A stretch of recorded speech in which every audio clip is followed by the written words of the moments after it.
we begin, if we could just bow our heads.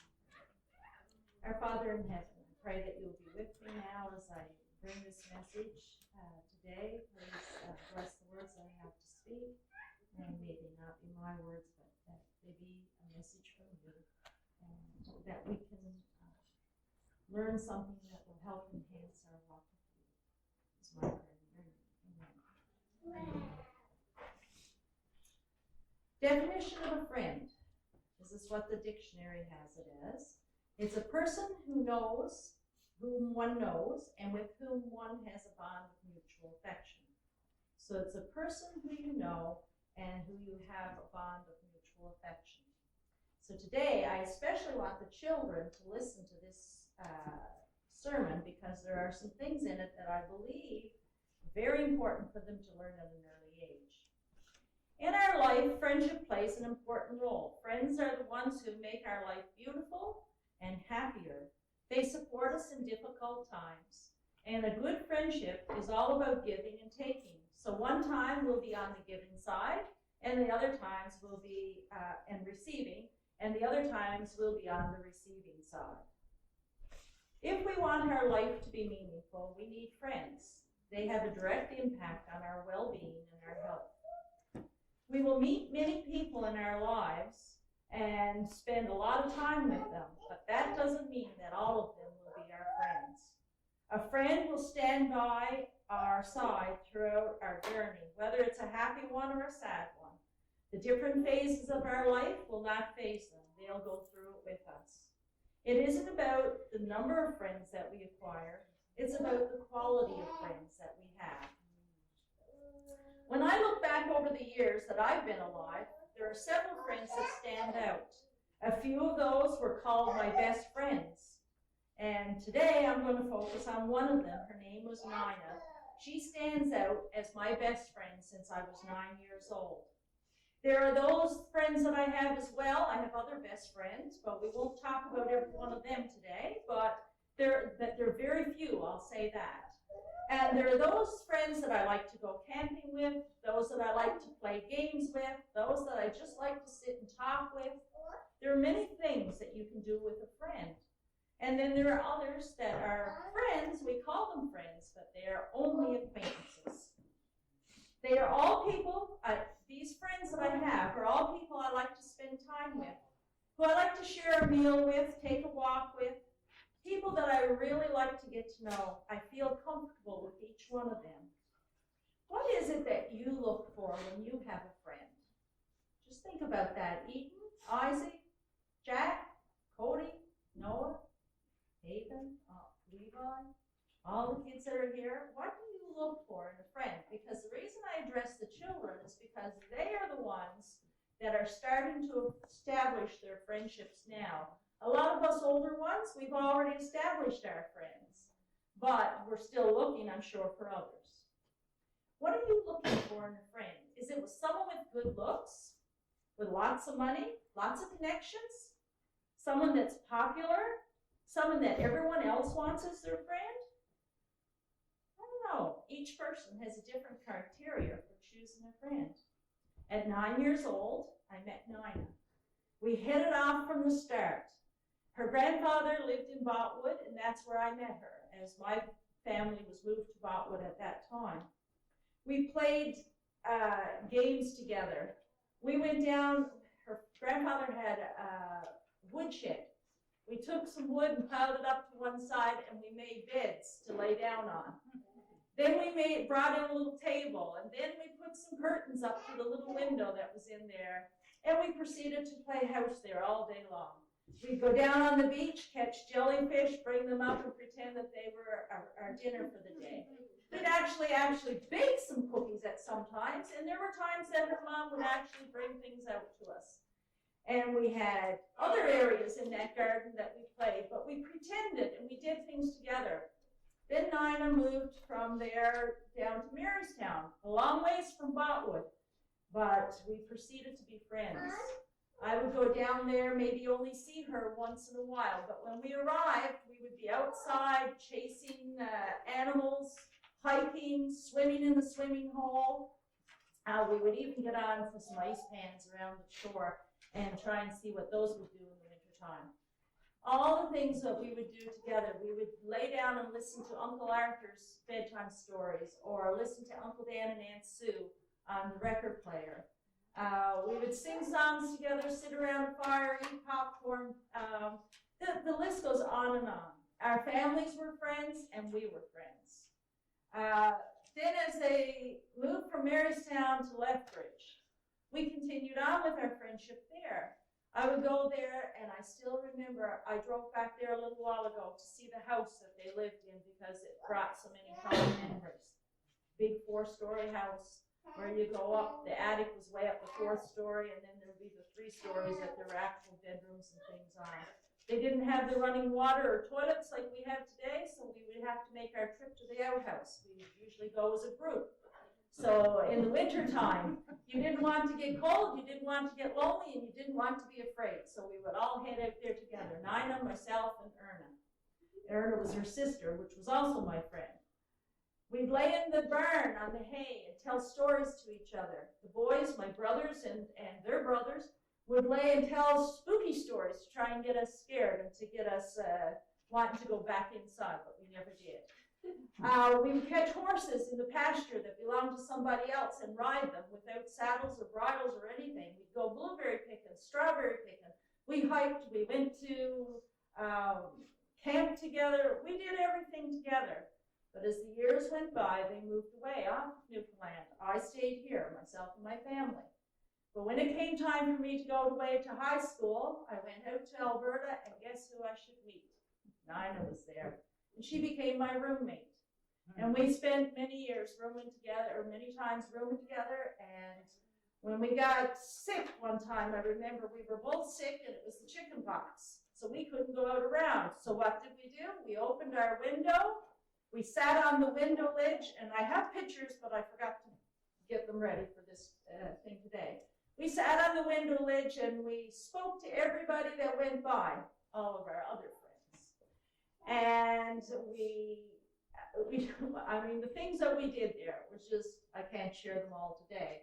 We even, one night, we tied the doorknobs together on everybody's room. And so when it came time for them to get out, they couldn't get out. Well, we got very scolded for that. In case there was a fire, there would have been problems, but that was our fun. We thought it was great. We greased toilet seat covers. I mean, we did a lot of stuff together. Fun things, serious things. We shared sad times together. We shared our dreams. Up in that house in Lethbridge, we actually climbed the hope chest. And we started to knit and to sew, and we made blankets, and we were only like 12 years old, but we were providing for our future husbands with this hope chest. You know, and some of the stuff, we had Tupperware parties together. I still have the Tupperware, that some of it that we had from back then, that we put into our hope chest. What was it about Nina that made her so special? I mean, even today, like, I don't go on Facebook and get in contact with her a lot, but there a while back, we had an evening where we started talking, and it just went on and on and on Messenger, back and forth, back and forth, back and forth. It's like it never, ever ended for us. And it goes on today. When I think of Nina, I light up inside. I have a smile on my face. When I see her, I run to her and I hug her. She hugs me. We have that connection. It's like this. And it never breaks, no matter how hard it's tugged at. And in school, we had our fights. Oh, yeah. We had our fights and our differences. Like, you took something out of my closet. What was it? Like, it's gone. Where is it? I can't find it. Or, you're always too messy. Whenever I come in, there's this and that and the other thing. And we would go without talking to one another for a day or so. But by the time the night rolled around and the light turned off, guess what? We were back talking again. It didn't matter what happened. It didn't matter how sad things got, how rough things got. Nina was always there. And you know what? If something were to happen in my life now, I know if I needed Nina, she would be there for me. That's what a best friend is. And I've had many others that I've called best friends, but when the going got tough, they get going. How did I choose her? Did we always get along? What makes her special? It's the dreams we shared together, the times we spent together, the secrets. All of this creates the feelings that I have when I think of her. There are different types of friends, and very few who lock in for life, though. Through thick and thin, through differences, through struggles and losses, a lot of times there are friends for good times, and then they aren't. What stops somebody from being a friend? Maybe you're ashamed of them when someone else better comes around. Maybe you just see that someone else has something more to offer, so therefore you don't need the old friend. Maybe they're always scolding you. How did you let that happen? I can't believe you did that. Or maybe there's somebody that tries to fix you when they aren't comfortable with who you are. Maybe they don't want you to wear certain clothes because it's embarrassing them around somebody else, or wear your hair a certain way. They find fault. They always try to one-up you when there's somebody else around. When you're telling a story, oh, but I did this. Doesn't matter what you did. I did this, and it's better than what you did. A lot of people steamroll over friends while they work to win the approval of and acceptance of people they haven't even connected with yet. People who would never be there when they face a real struggle. When asked, most people would agree that Jesus is their friend. Well, what's so special about him? Why would you choose Jesus to be your friend? And this is where I want everybody to listen up. This is the type of friend that we have in Jesus. He healed the sick. He raised the dead. He's always faithful. He was very, very creative. He enjoyed children. He told them stories. He was a protector, a provider. He loved without limits. He speaks the truth. He's motivated by compassion. He's forgiving. He's a good listener. He's patient. He's gentle. He's kind. The list goes on and on. And to top it all off, he died to secure our friendship. That's a big thing. How many of you would die, give up an organ, give up whatever that would take your life in order to secure a friendship with somebody? Nobody. Talking to each other, spending time together is how a friendship grows. It's how we get to know one another, to see if this person is worthy to be called our friend for life. Do they accept all of me? Or are they going to disappear as soon as somebody better comes along or things get tough? You see, Nina accepted all of me. That didn't mean that she agreed with me all the time. Oh, no. But guess what? She never disappeared when things got tough. She remained my friend throughout my entire life and told me what needed to be fixed, and then hung in there until we got things back on the same page. She loves me with all my shortcomings. No matter how much time passes, I know I could call her, and she would be there as if no time had passed at all. Have you ever been ashamed or embarrassed of somebody that you called a friend? Have you ever? Just think about it. Why were you embarrassed of them or ashamed of them? Why did this make you, and how did this make your friend feel when you were embarrassed and ashamed of them? And what happened afterwards? Today I'm going to tell the children a story, and it's about Danny and Seth. And Seth was at a school. He had a lot of friends around him. He knew a lot of people. And one day Danny arrived at his school. Now Danny was a quiet boy, kind of shy, didn't say a lot. He kind of dressed funny. It wasn't like they dressed, and people didn't really want to hang out with him. They kind of snickered as he walked past, and that made Danny even worse. And he would be even shyer, even more withdrawn. But Seth saw this, and he decided he was going to make friends with Danny. And so he walked up to Danny and said, "Hey, Danny," he said, "it's nice to see you in our school. I'm glad that you're here. And after school, do you guys want to hang out and go to my house maybe and just go to the playground or whatever, and so we can get to know one another?" Well, Seth looked up, sorry, I'm getting them mixed up now. It was Seth that said that, and Danny looked up at him and said, and he smiled, and he said, "Yes," he said, "I would like that." And so after school, Seth waited for Danny, and the two of them went for a walk. They went to the park, and he showed Danny, "This was my favorite place to go, and these are the things I do when I go here." And then he said, "Come over to my house. I'll show you it's a car collection that I got there. So they went over to his house and they looked at his car collection, and then they got playing some video games, and before you know it, Mom was calling out, "It's supper time!" And Seth said, "Can Danny stay for supper?" Mom said, "Sure, Danny can stay for supper." She said, "Do you like spaghetti, Danny?" And Danny looked at her with a big smile on his face. "Yes, ma'am."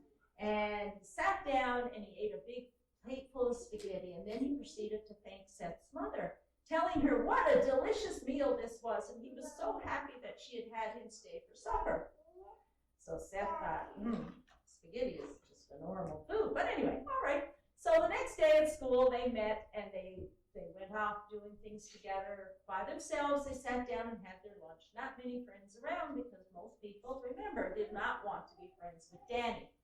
But Seth kind of lost a few of his friends that he had all along, that he called friends, because he'd say, "You want to sit with us?" And they'd say, no, we're sitting over there, you know. And they didn't want to be associated with Danny, because Danny was so strange. Well, Seth continued his friendship with Danny. They continued to go to his place and to do things, and he continued to have supper there many, many times. But one day, Seth said to Danny, "Danny, can we go to your house sometime? I've never been to your house." And so Danny says, kind of rubbed his toe in the sand, and he says, "Yeah, I guess you could come over. You could come over today."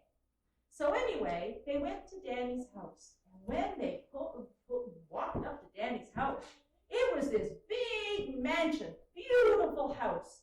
Well, Seth said he couldn't believe that Danny would never have him over there, because if he owned a house like that, he'd be anxious for everybody to see it.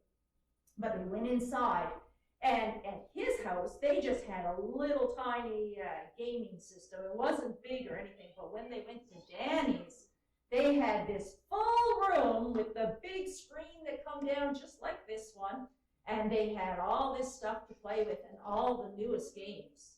Danny had everything. Well, Seth thought, this is strange.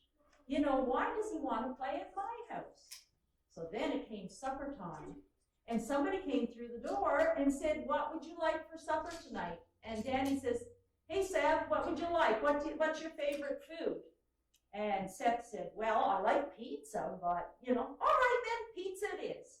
So then they got called for supper, and they had pizza. It was this pizza. It was probably takeout pizza, Seth was thinking. Nobody made this. This is really good. And so then a few days went by, and Seth said to Danny, "Can I go to your house again?" He said, "You have so much stuff there." He said, "We can have so much awesome time there. You got a motorbike. You got all these toys, different things to play with." And Danny says, "Yeah, you can come to my house if you want, but I like it at your house better." Well, Seth said, "I don't know why. You've got everything a boy could want." So they went over to his place again, and again it was some beautiful takeout dinner. Whatever they wanted, they got. And so then Seth said to Danny the next day at school, he said, "Danny," he said, "why don't you ever want to be playing at your house? Why is it you're always wanting to come to my house? Because I don't have the nicest toys. I don't have the nice, great food that you have, and all this." Danny said, "Seth, come over to my house today, and I will show you." So they went to his house, and it was the same great, big, beautiful mansion with everything you could want. And then Danny said to Seth, "Come with me." And he went up over the steps. And as he was walking up over the steps, he was telling Seth, he said, "Did you know that my dad is a diamond? He buys diamonds and cuts them and sells them." "Oh, that's cool." And so they went in to see where his dad worked and some of the things. And he said, "No," he said, "it's not cool, because my dad is not here. He's flying all over the world all the time to buy these diamonds." And so he said, "I never see my dad." And he said, "I miss him a lot." And he said, "But, you know, he makes lots of money."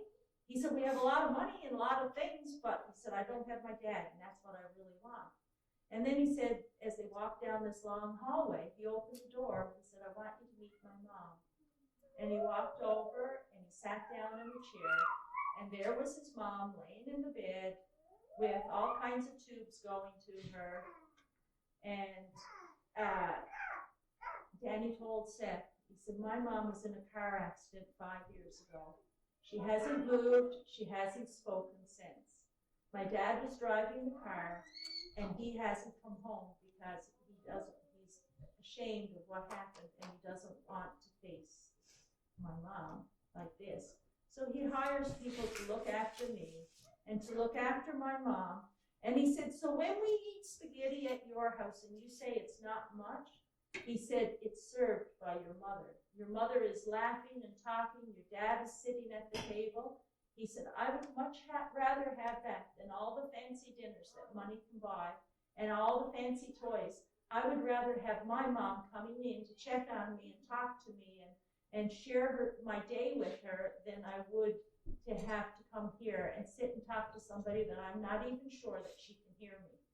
But he said, I do. I sit here every day and tell her about my day.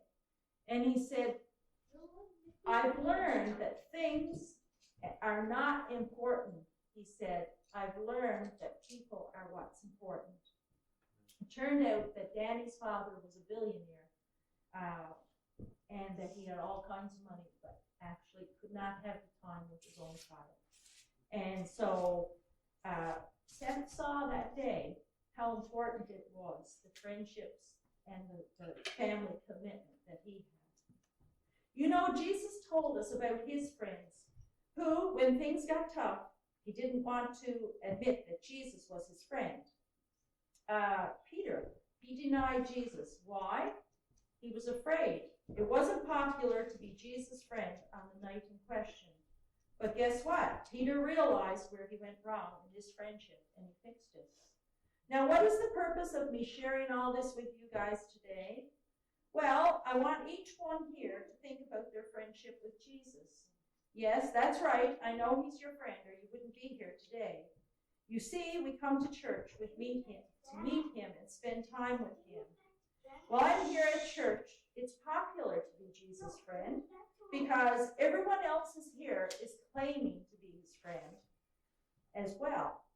The disciples all wanted to be seated the closest to Jesus when he set up his kingdom. But when he was being dragged through the streets to be crucified, they all claimed not to know him. They all disappeared. Now we say, I would never do that. Just like Peter, we think that we would never do that. We think that there would be nothing in our lives that would cause us to deny him as our friend. But what about this? When you're somewheres and there's a lot of people around and they're doing things that you know you shouldn't do, but yet you want to do it anyway, what do? Are you uncomfortable, or do you stand there just as strong as you are when you're in this church and say, he's my friend, I'm going to honor that. And even though I'm here with my other friends that aren't honoring him, I'm not going to disappoint my best friend to gain their approval. People will say, you go to that church? Well, I thought they're crazy. Or Seventh-day Adventist? What's that? I heard they don't have any fun and they go to church on Saturday. Or you dress different. You guys are missing out on all the fun. You're a Christian? I can't believe that. And that you go to church every week? I'm having a party. You want to come over? What? You're going to go to church instead? Loser. Why don't you do that? They might ask you. You know, they might be genuinely asking you, why don't you do that? Are we afraid to stand up and say, I don't do that because of the relationship I have with Jesus? And are we afraid to tell them what kind of a friend we have in Jesus? And this is especially true for young people when they head out to school and they get at school and they're going to meet up with all different types of children while they're there. They're going to meet up with all different types of ideas, different beliefs and stuff. Are we willing to stand up, though we might be the only one there, and admit that we know Jesus and that he is our friend, and that we will stick closer to him than any other person?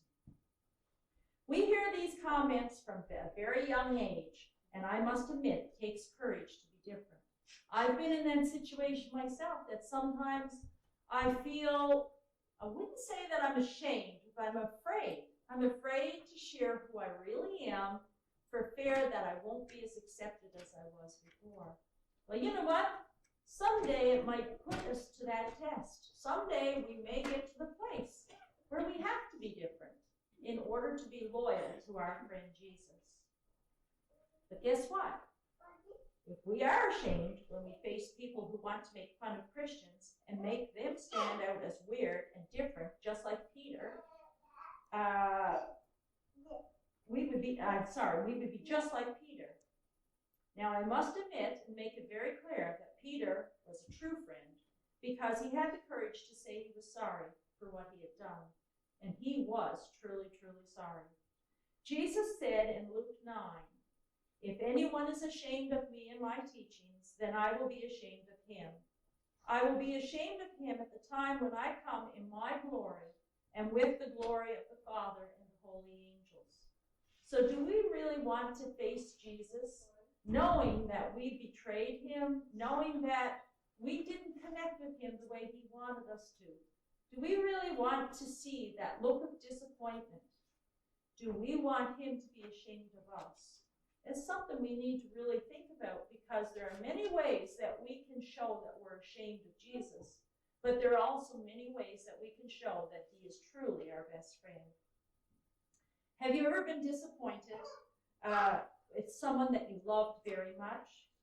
You feel really awful, and when you realize how much you disappointed them, that's what makes you feel even worse. I don't want to have to look at Jesus' disappointment when I meet him. I want him to be proud to say, "Jane, you've been my friend. Welcome home." And you know, we talked about Myrtle this morning. I mean, she was my friend as well, a close friend. She wasn't my age, but yet we had a close friendship. You know, when you did something she didn't like or didn't agree with, she'd fester right into you and she'd give it to you with all she had. But did that change our friendship? No, it made my friendship with her stronger, because after she would do that, some nights I'd be down there visiting her. She'd tell me I'll put something.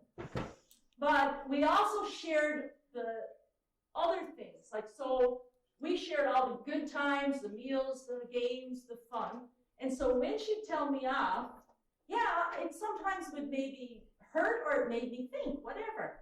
But then when I would go home, guess what? I would know within the next few hours or the next day, Myrtle would be phoning, apologizing for what she had said. And saying she shouldn't have said it that way, but she still meant it. Right? And so I knew she was truly a friend. And that's it. You got to realize it's not always that we always do our friends right, but we have the courage to turn around and tell them we're sorry when we don't. So young people, you are starting out in life, and it's very important to have approval of friends. And at times you will be tempted to roll over on a friend just to gain the approval of others. Stop before doing that and think, if I stand up for my friend Jesus, I might lose the friendship of this new person. But if the other person is worth having a friendship with, they will understand, or at least they will try to understand. Do you really want to be friends with someone who wants to tell you how you should feel, how you should live your life, what things you should do, what things you shouldn't do, what things are stupid, what things are good? A good, close friend will accept whatever it is that you're doing at the time. Even if they disagree with you, again, they will still accept it. There's a difference in disagreeing and not accepting you, or disagreeing and still accepting you, and let's compromise, let's make this work. Okay? So a really good friend will allow you to have your values and your morals and your friendship with Jesus, even though they may not agree with it. They will allow you to have it and still remain as your good friend. In 1 Corinthians 15:33, it says that bad company ruins good morals. I've told you all the reason that I have Jesus as my best friend, and there are many more that I could share with you, but it isn't enough. You have to have your own reasons as to why Jesus is your friend. You're going to be faced with choices, and before making those choices, just ask yourself the question, is it worth it? Is Jesus really worth having him as a friend, even though I may lose everything else? Is it worth it? At this time, we're going to play a song. You won't see a video, but it's just going to be a song. It's called Faithful Friend. I want you to listen carefully to the words as they're sung, and then afterwards, I just have a short story to end this off.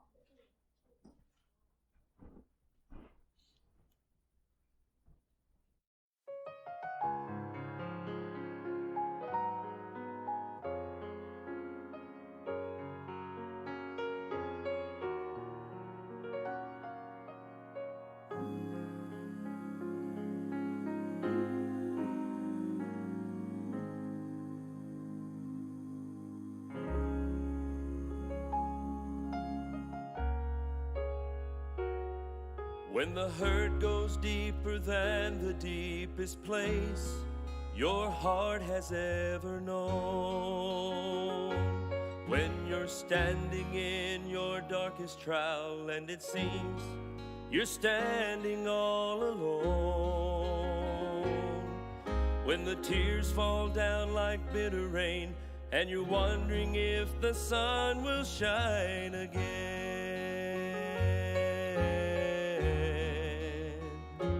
In the midst of disappointment, look around, you'll find a faithful friend.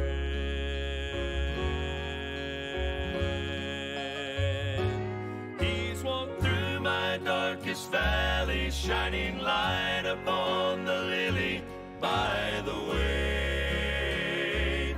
He has picked me up and held me when I thought I could not face another day. And when my heart had stopped its singing and my mind was simply searching for an end,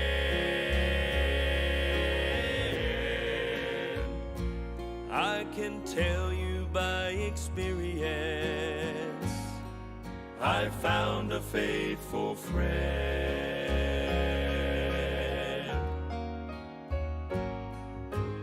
Jesus is a friend that sticks closer than any brother ever can. When the ones that you have trusted prove untrue, on him you can depend. He will never fail or let you down, and his love will help your broken heart to mend.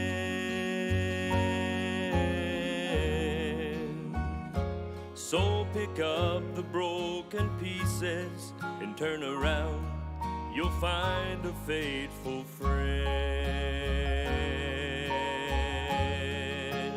He's walked through my darkest valley, shining light upon the lily by the way.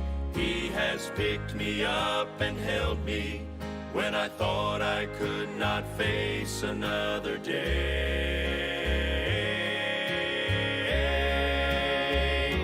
And when my heart had stopped its singing and my mind was simply searching for an end, I can tell you by experience, I found a faithful friend. Oh, I can tell you by experience, I found a faithful friend.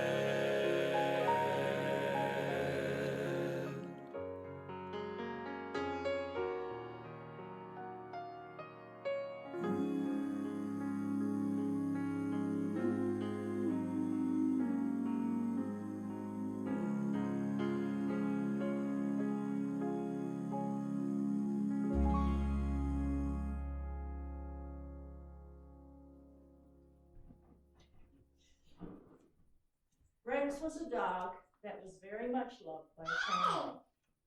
He had a family of 3, and on one day, the family of three was killed in a after they were gone.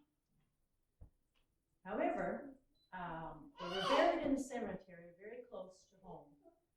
And family came and looked after Rex, and they noticed every day Rex would disappear. And he would be gone for most of the day, and then he would return home at night. So they were curious as to where Rex was going. And they followed him, and they found him. I guess you can see it up there, laying on the grave.